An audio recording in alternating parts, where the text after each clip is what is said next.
that this solemn wedding ceremony was done in Ujungan People Rights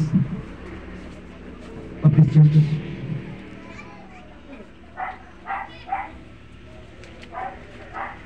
By the power vested upon me as ordained pastor of the Church of Jesus Christ, and the power vested upon me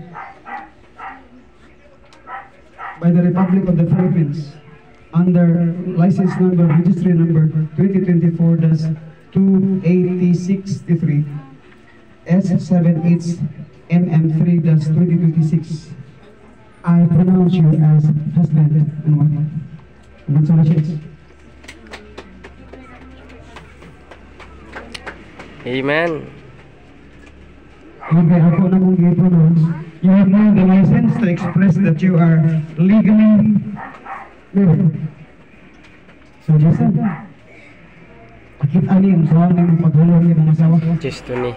Chesto ni. Pakita niyo. Sauna, magtago-tago mo. Karon public na. Sige daw. Sige, pakita niyo. Kay kinahanglan makakita. Sige, kasi mga bata, kayong kuno mata. Sige daw, sige daw. Nakuha. Wala. Pero na kay